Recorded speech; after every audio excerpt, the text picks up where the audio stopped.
آج ایک عاشق رسول کی عشق بھری داستان سننی ہے، ان کا اسلام قبول کرنے کا واقعہ سننا ہے۔ ایک ایسا غلام جس نے نبی پاک کو تلاش کیا تو کس جد و جہد کے ساتھ تلاش کیا، آقا علیہ السلام کی تلاش میں وہ کس طرح مارے مارے پھرتے رہے، اور جذبہ کیسا تھا کہ اپنے آپ کو بھی بیچ دیا۔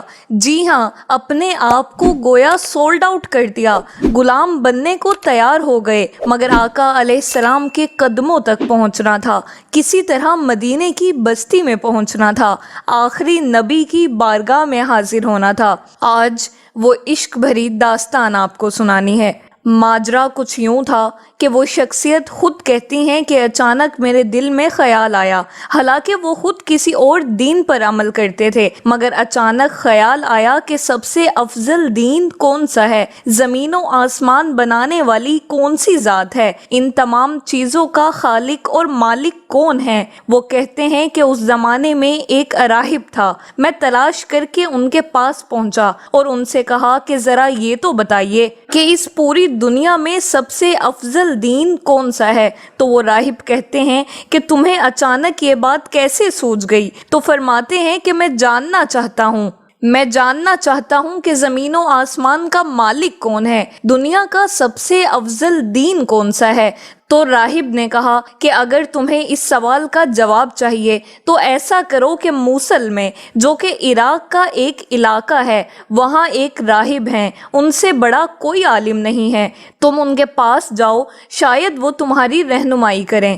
تو وہ کہتے ہیں کہ میں سفر کر کے ان کے پاس پہنچا، ان کے پاس رہا اور ان کے ساتھ میں عبادت کرنے لگا۔ وہ دن کو روزہ رکھتے تھے اور رات کو عبادت کرتے تھے، تو میں بھی بالکل انہی کی طرح عمل کرنے لگ گیا اور 3 سال ان کے پاس ٹھہرا رہا۔ اب ان کے وصال کا وقت قریب آ گیا، تو میں نے ان سے کہا کہ آپ تو جا رہے ہیں، اب مجھے بتائیے کہ اب میں کدھر جاؤں؟ تو وہ راہب کہتے ہیں کہ میں مشرق میں تو کسی ایسے شخص کو نہیں جانتا جو اس دین کا کاربند ہو جس پر میں عمل کرتا ہوں۔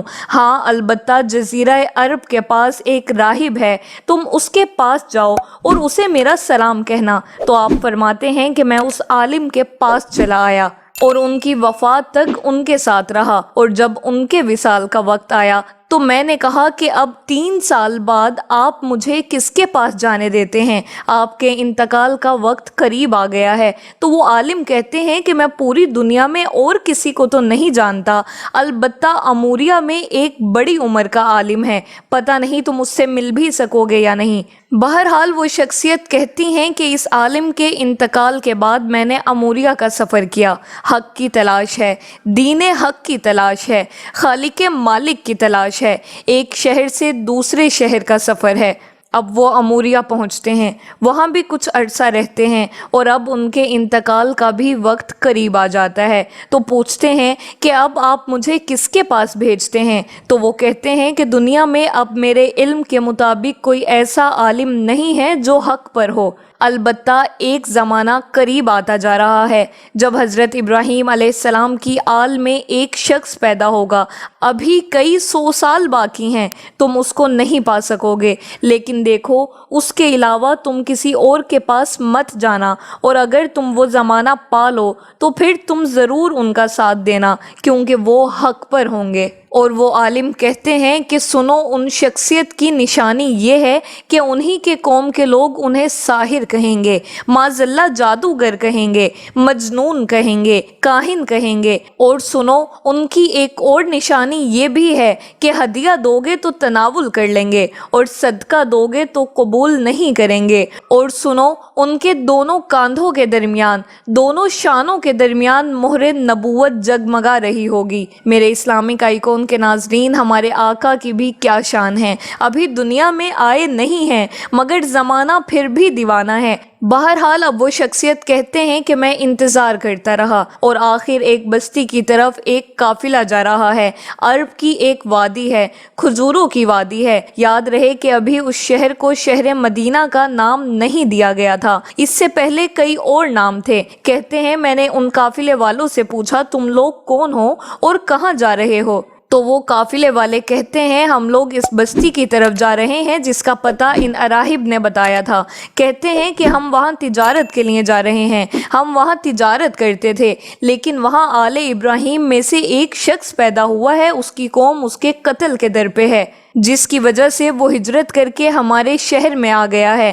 ہمیں ڈر ہے کہ کہیں وہ ہماری تجارت کو روک نہ دے، کیونکہ مدینے پر اس کو کنٹرول حاصل ہو گیا ہے۔ گویا معاذ اللہ وہ قافلے والے نبی پاک صلی اللہ تعالی علیہ وسلم کے خلاف باتیں کر رہے تھے، مگر اس عاشق رسول کی دل کی دھڑکن تیز ہونے لگ گئی کہ ارے یہ تو وہی نشانی ہے کہ مدینے میں آل ابراہیم سے ایک شخص آ گیا ہے اور قوم اس کے خلاف ہے۔ اور پھر ان قافلے والوں سے پوچھا کہ اچھا یہ تو بتاؤ کہ ان کی قوم ان کے بارے میں کیا کہتی ہے؟ تو ان تاجروں نے جواب دیا ان کی قوم انہیں کاہن کہتی ہے، ساحر کہتی ہے، مجنون کہتی ہے۔ اللہ اکبر! اب یہ دیوانہ سمجھ گیا کہ میری منزل مدینے میں ہے، اب یہ قافلہ جدھر جا رہا ہے میں نے وہی پہنچنا ہے۔ اب وہ ان تاجروں کو کہتے ہیں کہ ایسا کرو مجھے ساتھ لے جاؤ۔ قافلے والے کہتے ہیں کہ پیسے ہیں تمہارے پاس؟ تو یہ عاشق رسول جواب دیتے ہیں کہ کوئی پیسے نہیں ہیں۔ کہتے ہیں ارے بغیر پیسوں کے سفر کیسے ہوگا؟ کوئی تو عوض دے دو، کوئی تو مال دے دو۔ کہتے ہیں میرے پاس کچھ نہیں ہے، مگر عرصہ ہو گیا ہے کہ اس شخصیت کے انتظار میں ہوں، زندگی بیت گئی ہے، مجھے کسی طرح مدینے پہنچا دو، مجھے کسی طرح ان کے پاس پہنچا دو۔ کہا اچھا اگر اتنی تڑپ ہے تو چلو ہم تمہیں اپنے سردار کے پاس لیے چلتے ہیں۔ قافلے کے سردار کے پاس لایا گیا۔ سردار نے کہا تمہارے پاس پیسے ہیں؟ کہا پیسے نہیں ہیں۔ کہا زیادہ راہ ہے؟ کہتے ہیں زیادہ راہ نہیں ہے۔ سردار نے کہا ارے تو کچھ تو دینا پڑے گا۔ تو کہتے ہیں میرے پاس اور تو کچھ نہیں ہے، مگر مجھے ہی خرید لو، مجھے غلام بنا لو، تمہاری خدمت کرتا رہوں گا، بس مجھے کسی طرح مدینے لے جاؤ۔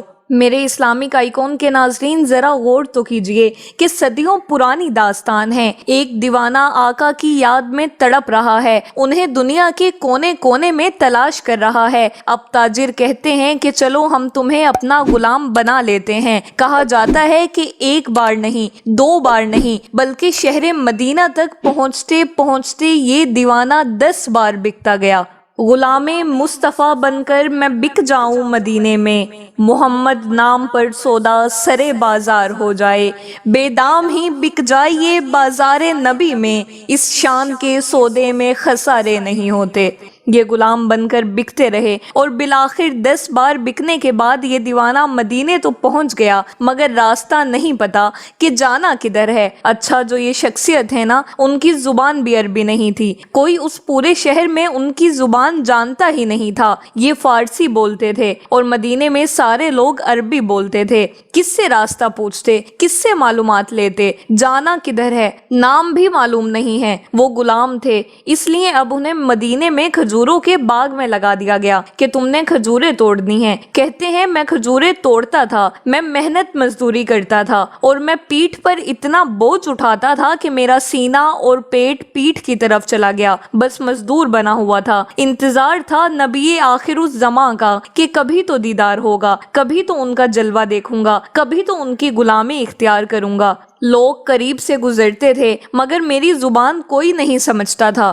کہتے ہیں کہ اب ایک بوڑھی خاتون آئیں، میں نے ان سے بات کی، وہ میری بات سمجھ گئیں۔ میں نے ان سے عرض کی ماں جی مجھے بتا دو کہ وہ شخصیت کہاں ہیں جو نیا دین لے کر آئے ہیں، جو حضرت ابراہیم کی اولاد میں سے ہیں، جو اللہ وحدہ لا شریک کی طرف بلاتے ہیں۔ تو وہ کہتی ہیں کہ صبح سویرے نماز فجر کے بعد دن کے ابتدائی حصے میں وہ قریب سے گزریں گے۔ اللہ اکبر! اس دیوانے کی رات کیسے گزری ہوگی، وہ رات کیسے بسر ہوئی ہوگی۔ ساری رات دل کی دھڑکن تیز چلتی رہی کہ اب نبی پاک صلی اللہ تعالی علیہ وسلم کا دیدار ہوگا، کیسی شخصیت ہوں گی، چہرہ کیسا ہوگا، مسکراہٹ کیسی ہوگی، اللہ کے حبیب دکھتے کیسے ہوں گے، میں ان کا غلام بنوں گا، نہ جانے مجھے قبول بھی فرمائیں گے یا نہیں۔ بہرحال میرے اسلامک آئیکن کے ناظرین وہ رات گزر گئی اور جب صبح ہوتی ہے تو پیارے آقا صلی اللہ تعالی علیہ وسلم قریب سے گزرتے ہیں اور یہ غلام چھوٹا سا کھجوروں کا حصہ لے کر آقا کی بارگاہ میں جاتے ہیں۔ کہتے ہیں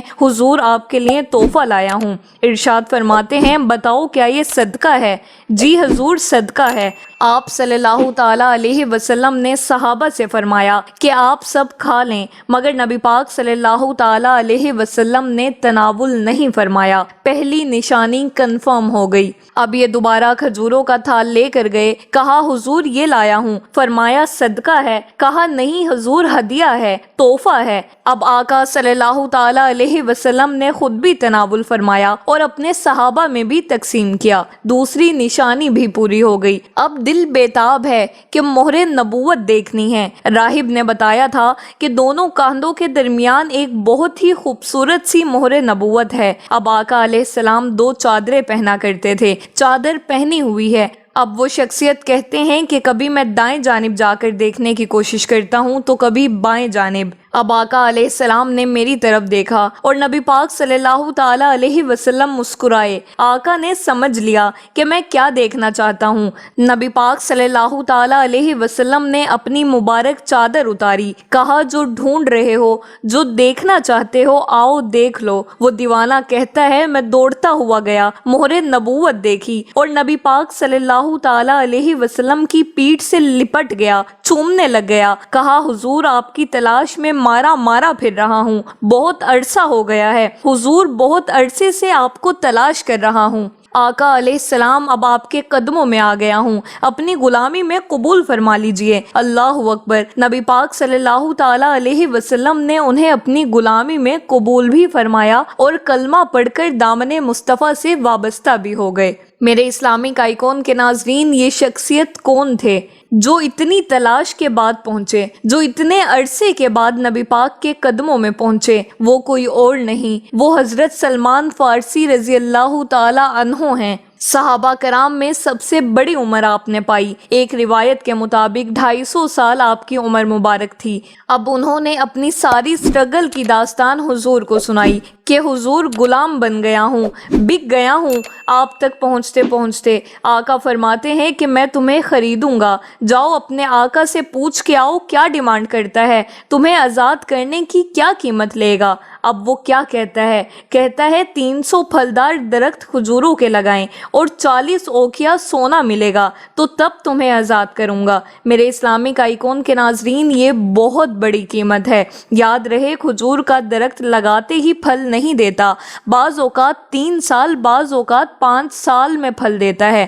نبی پاک صلی اللہ تعالیٰ علیہ وسلم نے فرمایا کہ اب میں خود اپنے ہاتھ سے پودے لگاؤں گا۔ نبی پاک بھی جاتے تھے، صحابہ بھی جاتے تھے، پودے لگائے جاتے تھے۔ آقا علیہ السلام اپنے ہاتھوں سے پانی ڈالتے تھے۔ میرے آقا کی شان دیکھیے کہ پانی ڈالتے ہیں اور درخت بڑا ہونا شروع ہو جاتا ہے۔ کچھ ہی دنوں میں وہ درخت پھلدار ہو جاتا ہے۔ پورے مدینے میں شور مچ جاتا ہے کہ جناب یہ کیسا شان والا غلام ہے کہ جس کے لیے کھجور کے درخت بھی بڑے ہو گئے۔ نبی پاک صلی اللہ تعالیٰ علیہ وسلم نے سونا بھی عطا فرمایا۔ گویا نبی پاک صلی اللہ تعالیٰ علیہ وسلم نے اپنے عاشق کی قیمت خود عطا کی۔ میرے آقا نے وہ باغ بھی اپنے ہاتھوں سے لگایا۔ 1980-85 تک جو لوگ مدینہ منورہ جاتے رہے ہیں انہوں نے اپنی آنکھوں سے وہ باغ دیکھا ہوگا جسے سلمان فارسی کا باغ کہا جاتا ہے۔ حضرت سلمان فارسی نے جس طرح انتھک قربانیوں کے ساتھ حق کی تلاش کی، ہمیں بھی اللہ پاک اپنے دین کی خاطر قربانیاں دینے کی توفیق عطا فرمائے۔